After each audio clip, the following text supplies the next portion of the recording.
When Kevin Durant and Draymond Green had an on-court altercation back in November during a Warriors loss to the Clippers, many just sort of filed it under teammates butting heads. But KD says that argument carried more weight than most people know, and that it definitely played a role in his decision to leave the Warriors and ultimately land with the Nets. All right, Nick, this is really interesting. What do you make of all this, especially now that we know how this narrative played itself out? Well, I'm glad Kevin Durant's being honest, finally. I mean, he says played a bigger role than most people knew.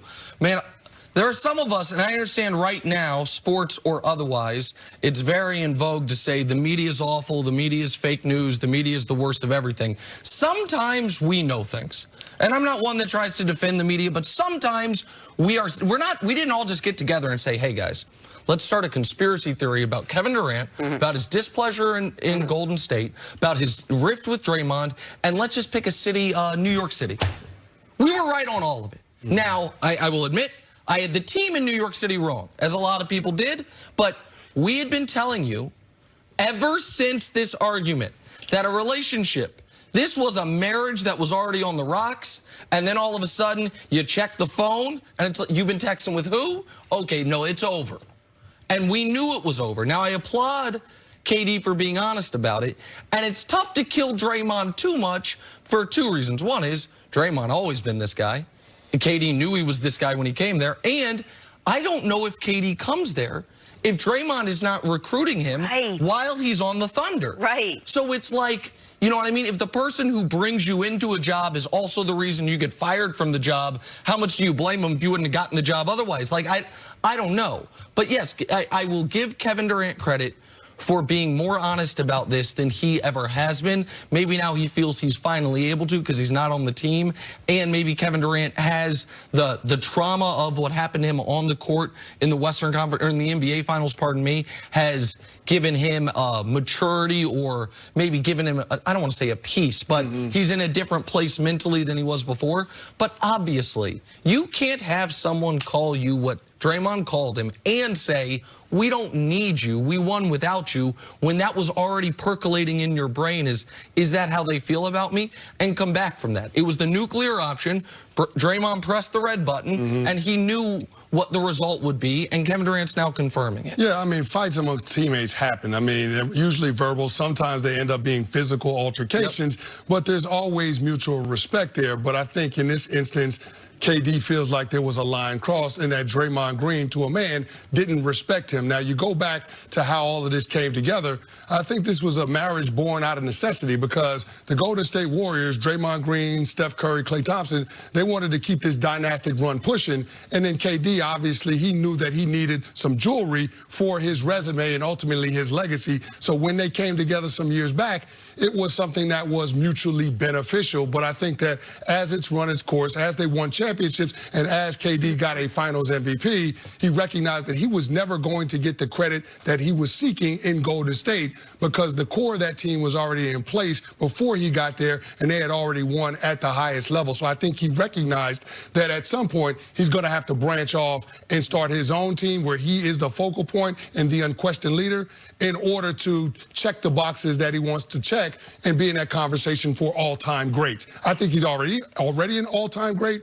But when you look at these players nowadays, when you look at LeBron James and all of these guys, they're consumed with how they'll be remembered. And I think that that was the motivation for KD, alongside with the rift with Draymond Green, to leave this past summer. You wonder if Draymond regrets any of it, just judging from where the Warriors are right now. But if you were the Warriors and your sole purpose moving into a new arena was to try to keep this core intact, or what I mean is try to keep KD there, what would you have done differently?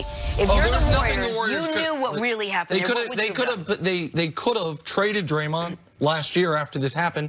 And I know there were at least would that have made KD No, but stay? that's the problem. The problem is KD was already, it's now been reported, KD, Kyrie, and DeAndre Jordan on a luxury ship in, during the 2016 Rio Olympics, all got together and said, it'd be really fun if we could play together one day. Not shockingly, a few weeks later, Kyrie, who a few weeks prior had talked about being so excited about extending his run with LeBron, he not only demands a trade, but says, I'll have knee surgery if you don't trade me. He is working his way out. Kevin Durant that summer decides to go with the Golden State Warriors, and then they all had their eyes on playing together in New York, one of the teams in New York, at some point in the future. Kevin Durant, I'm not the first person to say this, so it's not my take, but I think it's the correct take. He's a seeker.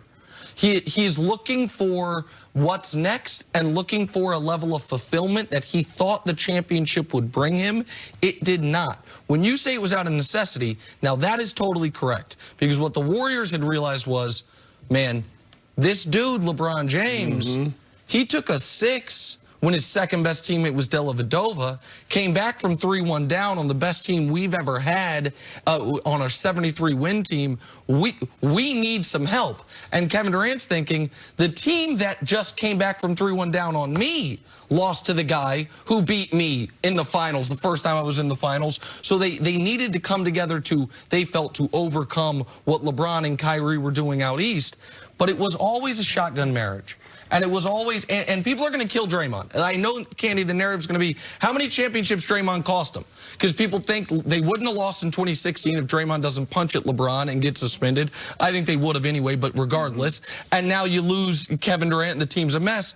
Okay, but Draymond is the one that was recruiting Kevin Durant during the season. Draymond is the one that was tears in his eyes in the parking lot after they had lost to the Cavs, said, KD, we need you. If Draymond hadn't been all in on that, KD doesn't go there to begin with. So how much did he cost you? How much did he help you win? Those, to me, are part and parcel with the same conversation. And here's the thing. It was a point of contention because from Draymond Green and the rest of those Golden State Warriors, they couldn't understand why Kevin Durant would leave a perfect basketball situation to go somewhere else. I mean, it's already a historically great team. Why would you leave that? The only reason that you would be for individual recognition. It wouldn't be for team goals. And I think that was the frustration from Draymond Green, who's the ultimate team player. KD wants to be one of the greatest players ever. Right now, he's considered the third best player of his own era. LeBron, Steph, Durant. That's tough. Yep. All right, we got to take a break. Coming up, will the Patriots' undefeated season come to a skate, isn't it? That's a real hype. Confirmed. As opposed to what? Let's just keep going. Brought to you by the unexpected energy of ExxonMobil. It's a real hype. Kawhi Leonard took on his former team last night. That after taking off the game prior due to load management. Well, he managed quite well in this one. Game high 38 points, 12 boards. Clippers get the big win. Nick, how did Kawhi look last night? Kawhi was exceptional last night, doing it on both ends. You hold the Spurs under 100. He pours in 38 points, but he had to be exceptional. If Kawhi's all of a sudden going to be taking games off before we even hit Halloween, before Paul George is back, if you're going to give away the front end, you're shaking your head. They gave away the front end of a back-to-back.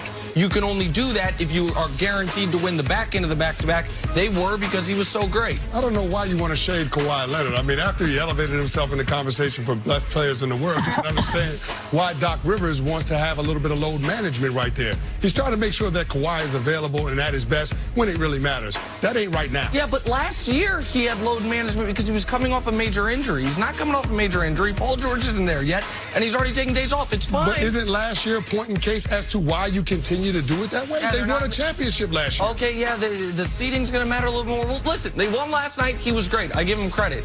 I think it's a little odd he's already taken nights off, but we'll see how it works out for him. Your drives, dunks all over Jahlil Okafor. Go get it, Gary Harris Jr. Now, he's a player whose name you might hear in some trade rumors around mid-season if the Nuggets are going to try to add an all-star. He's a good player. This was an excellent win for the Pelicans last night, by the way. One of Izzo's Michigan State kids. Oh, you're right there. about Did you give Jahlil Okafor points for a chance? Yes, he's trying to contest. Nobody ended with a broken hand there, did they? Clippers but and somebody Spurs. got put on a poster. Yeah, that's true. Kawhi picking DeMar DeRozan's pocket, gets the easy jam on the other end. The claw, before he elevated to a finals MVP, we knew that Kawhi Leonard was one of the best two-way players in basketball. The defense is always going to be there. I think the Clippers, they're probably going to be the best defensive team in all the NBA. Kawhi played great, nice and rested after a night off before the calendar hits November. Great game by Kawhi last night, 38. Niners and Cardinals, George Kittle. Catching the slant, breaking the first tackle, Get off me. throws Buda Baker out of the way and dives in for that score. Jenna, that's a great individual effort. He had to scare early, hyperextended the knee on a run play, but came back and had a gutsy performance. Now, I knew that the 49ers were going to be able to have success with the tight end because the Cardinals are the worst in the NFL, but I was really impressed by the grit from George Kittle last night. And you love the mush face on Buda Baker, who's an excellent player who made some good plays on George Kittle early in that game. How about a little Minnesota high school football? Moose Lake Willow River wide receiver Logan Overdahl goes way up to make that catch. That's a great play.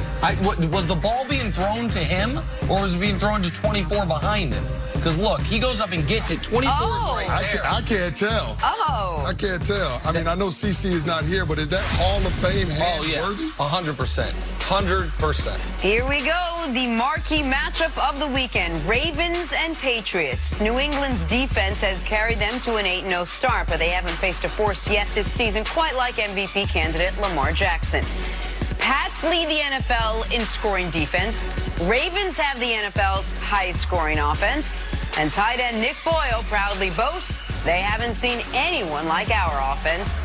Kenny, will the Ravens hand the Patriots their first loss of the season? Well, I picked the Ravens to be able to win this game, and that's because John Harbaugh is really, really good after bye weeks. He's got a 9-2 record after bye weeks, and one of those losses came in 2015 when the Ravens set a franchise record for number of players on IR. So I expect them to have a few new wrinkles that they haven't shown on tape thus far through this point in the season. But to Nick Boyle's comments, he's absolutely right. The Pats defense hasn't seen an offense like what the Baltimore Ravens have, but that's because they haven't seen a quarterback like Lamar Jackson. He's the first quarterback in NFL history to have 1,600-plus yards passing and 500-plus yards rushing through the first 7 games of the season. And so the way that the Ravens use him, not only damn game. You got to in your bias. I'm glad about that. As you are, because you picked the Nationals after Jessica Mendoza sat here and convinced you. Talking about you right now. There we go. I got it. But what I'm saying to you is this. If you have a 2-1 lead and your ace, keep this into consideration. We're talking about starting pitchers who show up and pitch 6 to 7 innings. We just witnessed Brinky, who's the third starter, go 6 and a third full innings, okay, and hold them to 1 hit ball. Why is it wrong for me to then say, okay, Cole is better, and he only got 2.5 innings that he would have to pitch? Why couldn't he shut down and hold him to a 2-1 lead? You watched Madison Bumgarner years ago against Kansas City on 3 days rest, if I remember correctly. Take the complete game. Don't tell me that it's far beyond the realm of comprehension. As much as I love Soto, and as much as I respect Hendricks and all of these boys, and Rendon, I can't forget him. Don't tell me that it is beyond the realm of comprehension on your own turf for a game 7 for the best pitcher who's probably going to win the Cy Young to hold you scoreless and to 30. Come on. I'm taking that bet. He has a good shot at the Cole would have pitched well. He's been pitching well. Like, I can't even remember the last time he gave up a good run. Right. So he has a good shot at it. He has those chances. That's still a long way from saying he would have gotten 11 out and not given up the one-day game. We agree with that. Here's what I was saying earlier about that. And we said, I think he's in front of him. Fundamentally didn't understand. The highlight moment is not when you're up a couple of runs in the 9th inning with no one on base, right? I don't know what he was saying in Cole. The highlight moment is that the other team is feeling itself. They're coming back on you. It's a 1-run game. Right. It's late. It's the 7th.